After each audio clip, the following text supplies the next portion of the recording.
Hello, and welcome back to Hope Beyond the Broken. We're so excited that you guys have decided to come back and join us this week.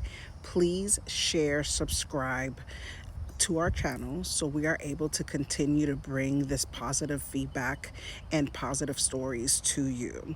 It is so exciting that we are able to share different people's journeys. So please join, subscribe, share this with someone, and now to the next episode. One. You barely can get one in this field right here with the group home. So us being male role models, black male role models means a lot to us, man. And we're giving it back twofold.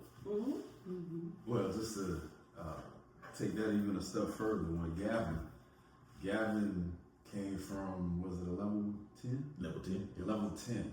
And Gavin was out, I guess, conditional release. So if he was to sneeze the wrong way, he could go back. And we showed him a lot of forgiveness. Some of the things that he did when he first got there. And we showed him a lot of forgiveness. We didn't want him to go back. We don't like to see him walked out in handcuffs. And now you're in a level 10 till you're 19, 17 at the time. Now you got to be in there till you're 19. That's a hard way for you to learn. So with that, we showed him a lot of compassion. I hope that he's doing well now. I haven't heard from him in a little while, but I do pray for him. I hope that he's doing very well right now. But we did show him a lot of a lot of compassion. Yes. He was a wild kid at first, very wild kid, man. But It builds your tenacity too. Yes. well, that too. But One more time. Are you sure we're going to do Right. We got to remember the bigger role. I agree. We had some kids when we first started out. We had some. They gave us we used to do group home on the block. So Right. the state gave us I don't want to call it the worst, but they was the most difficult. Yeah. Right. We had to prove ourselves. And we did, man. We definitely did an excellent job on that because we worked the floor. When we first started out, we were working the floor. So we didn't have too many staff or nothing like that. So every day we was there. Every day we worked the floor. So we got a chance to get up close and personal. Right. We're here But now, every day. and now when you the talk about consistency Ford talked about, that's what we did every day. And we had to get a rhythm going. And it did work out, thank God. the foundation, you guys created a solid foundation, so now when you train your people, Right. you know exactly. Know exactly. It's not somebody that's coming over here that just opened a Sit behind location. it. It's Yeah, like, hey, right. do this, do that. Exactly. But they No, don't know what it we really really is, train. what it costs. And I think that's a lot happens with the providers, the group homes that you speak of. They put them together.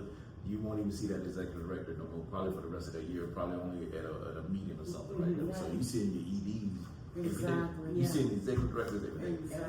So we take pride in that. This past Christmas party, we had a kiddo. I actually cried. We had our Christmas party. We have an annual Christmas party. We invite the people that's been supporting us. We invite our staff, the kiddos. A kid, Malachi, gave an acknowledgement to all three of us. And he actually brought us each a gift, and he wrote like 2 pages of information about each one of us, how we impacted his life since when we opened up our second home. He was our first kid that we interviewed, and he aged out with us. Right. So it was so impactful, man. The take the time out to write the stuff, how we impacted his life.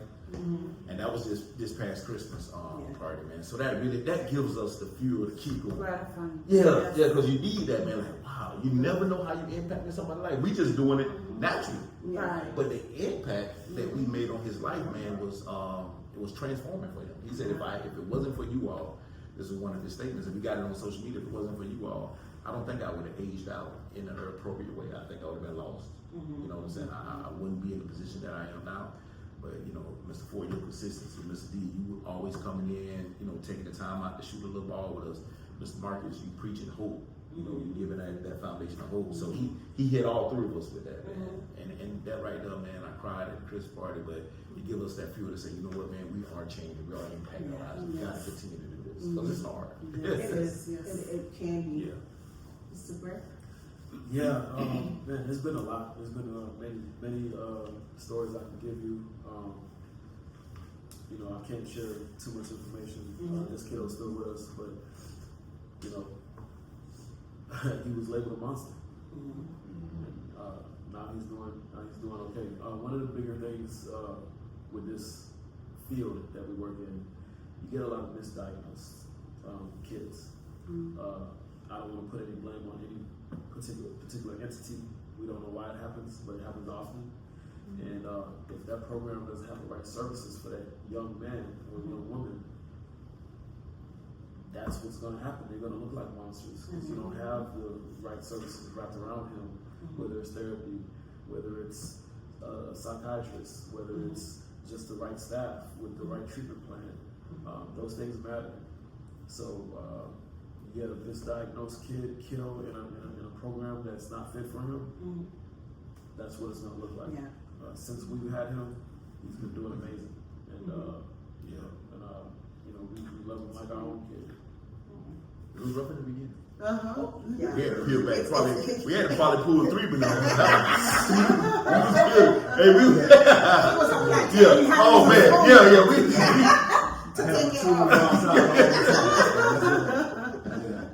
Well, I really commend you because that definitely you guys have a blessing with your name on it because it's not an easy job, I'm sure. No, man. And maybe a lot of people have given up or have wanted to give up. Yes. And that's definitely very, very gratifying. Yes. Yeah, you guys done a lot, and I have to. When you keep saying the year you guys started, it keeps reminding me. I'm like, it's just happened. Right. So because in my mind it's like it's been years. Right. And at least the way it feels like But I know you said 2023. Right. So you can tell us a little bit like how many houses you started with and what's going on. I know there's some exciting news that we'll leave for a little bit later. But yeah, talk about the ones you've already established.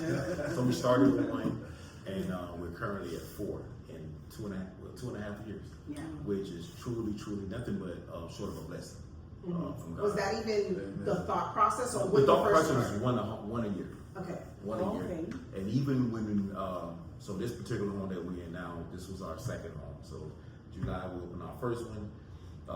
So the homes have to be outfitted. If y'all can see the sprinkler systems above, we just can't go out and just, buy a house. It has to be outfitted. So this house came about in like. Is this the first house? No, this is the second. The second house. Yeah, so first one in July. This house came about in October. Wow. We sat on it for a while. We purchased it, started our lease. Opened this one in January of 2024. Then we turned around and opened up third one in April of 2024. And then we opened up our fourth home in November of 2024. And we're currently working on our fifth home of 2026. So with the 4 houses that we have so far, before we get there, how many kids we have again? Each one of them are licensed for 5.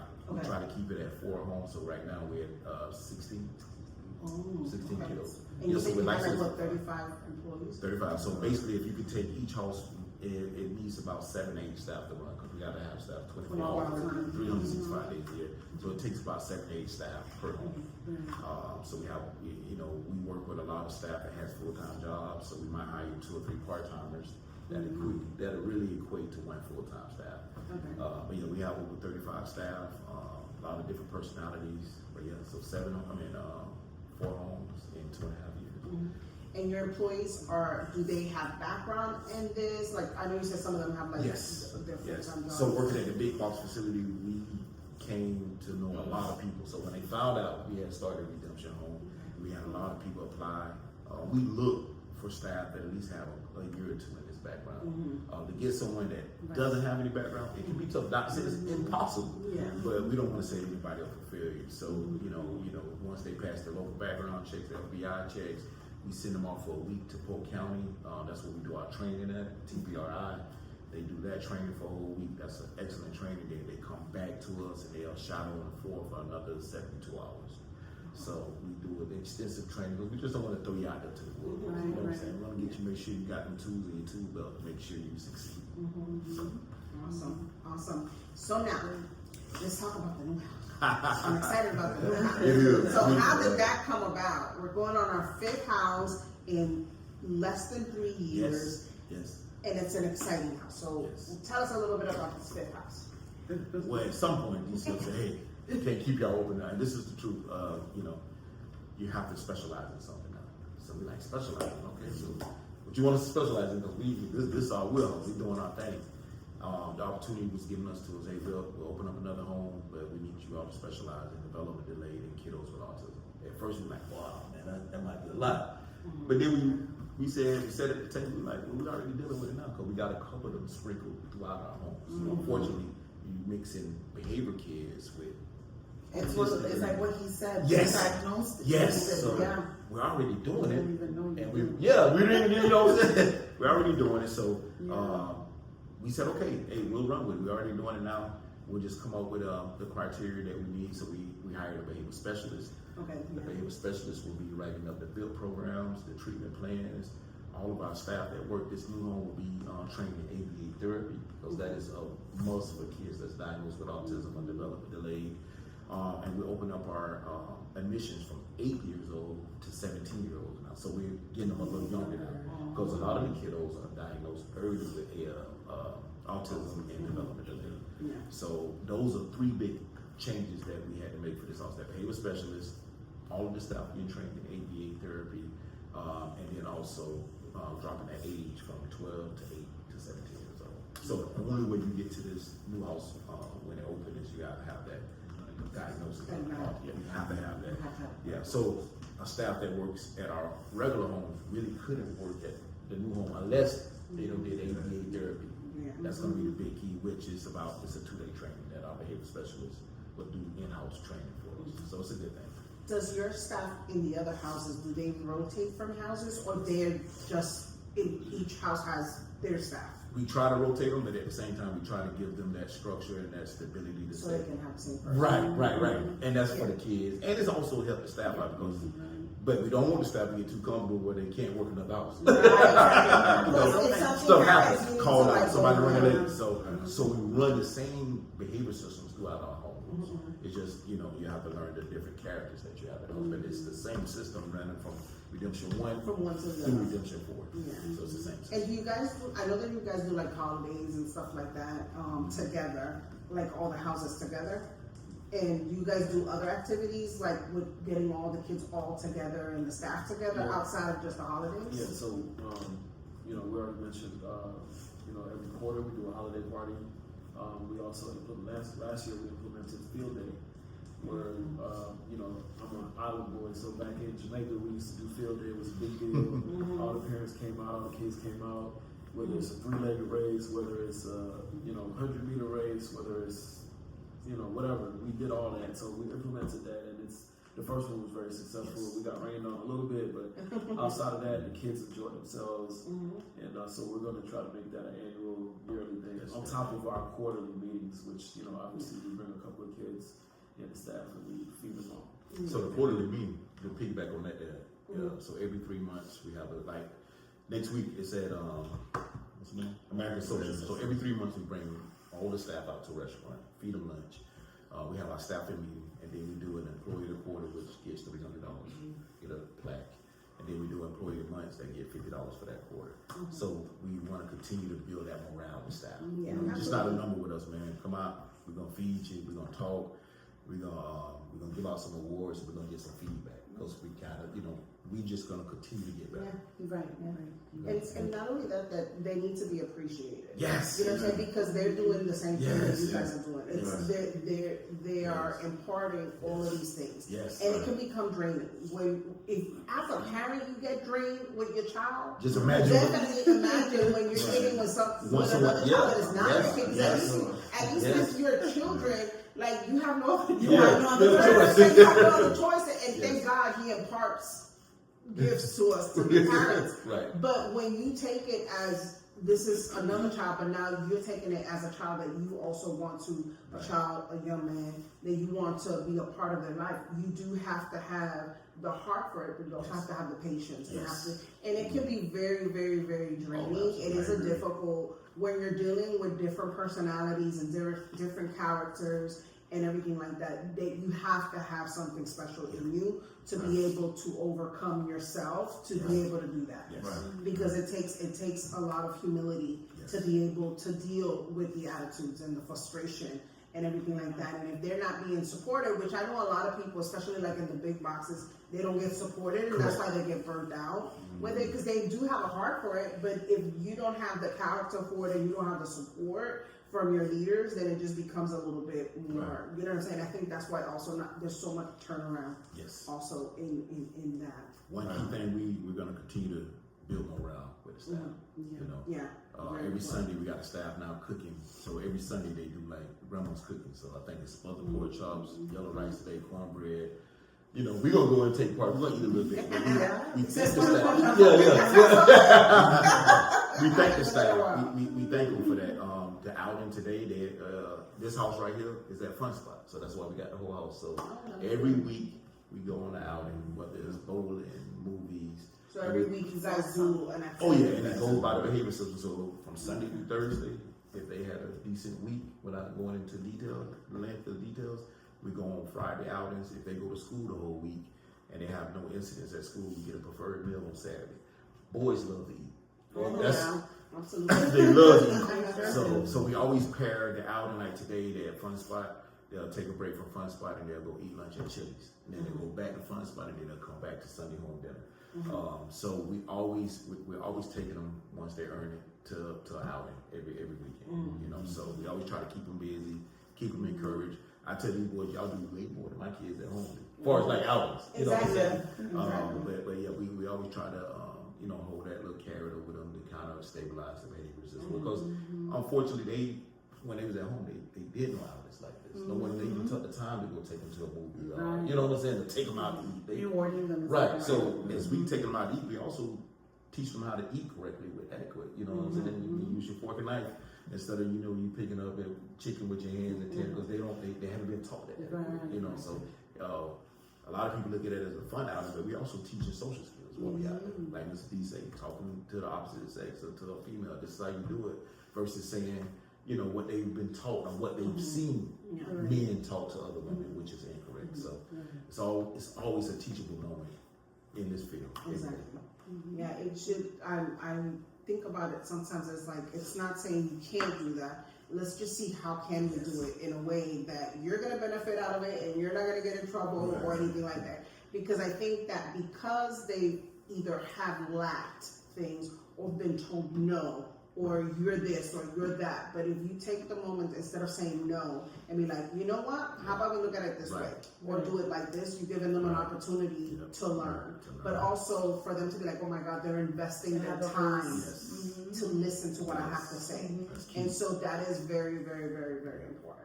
I know I preach anytime my kids are grown, but anytime people have like young adults or anything like that, that's like the biggest That's thing. your Like big thing. just give them an opportunity to say, you may not like it. Like I used to tell my kids, I may not like what you have to say and I may be very upset, but I am just going to keep it to myself until you explain what you need to explain to me. So I can see it from your perspective. Now there was times that I didn't do that, but there was times, I'll be honest, there was times I didn't do that, but there was times that I did. I think that over the time though, because I must have done it often enough, that as grown-ups, they can come back and be like, they can say whatever, and it doesn't shock me. It doesn't like, I'm just looking at them, I'm like, okay. And so they're like, your mom doesn't get shocked at everything that comes out. And I'm like, no, she's just gonna listen to what you have to say, and then she's gonna walk you through the process of whatever you think to see what's gonna be the best thing. Because at the end of the day, it's their life, right? But we want to set them up to have the best life that they can possibly have, and if we can just be like I said, a seed. You know what I'm saying? Of faith and hope that we can bring them. So that'd be amazing. It's amazing you said that with my own kids. So when I was my kids' age, years back, but mama told you to do something, I couldn't voice my opinion. She just gave me a look, and whatever I was thinking I was gonna say, I forgot about it. But now with my kids, as they come up, I say, I couldn't speak, unless I was spoken to back then. But now you all have the opportunity to voice your opinion. I listen. I may not like what you're gonna say, but I'm gonna listen to you. And I think, man, how time has changed and evolved. I couldn't You've speak. grown. Yeah, isn't that something? And sometimes you get more out of that child when you're able to open up. I've learned that. Absolutely. Yeah, we're coming towards the end of the interview. We got maybe 2 more questions, but one of the things that came to mind was, what have you learned about yourself in this process? That's That's a good one. That's a good You one. just can't. Right. Well, I guess I can start. So, I've pretty much been an only child most of my life. You know, I had an older brother, you know, who I loved, but, you know, unfortunately he was taken away from me. You know, he passed when I was very young. So, I didn't have a lot of brothers, family members. You know, we did family reunions and things like that, but they lived out of either really far or out of state. Wow, guys, wasn't that great? It's so amazing that we are partnering with so many different businesses. This one is benefiting the community. We love Redemption Home. We love what they're doing with the kids. We love the relationship within these three guys. And so we're very happy to be able to bring their story to the forefront, but also partner with them. So please like, share, and comment. Also, after this, you're gonna see a slide that's gonna have their QR code. Scan that and donate. Support in any kind of way that you can. We can all make a difference. It only takes one of us. So see you next time on the next episode.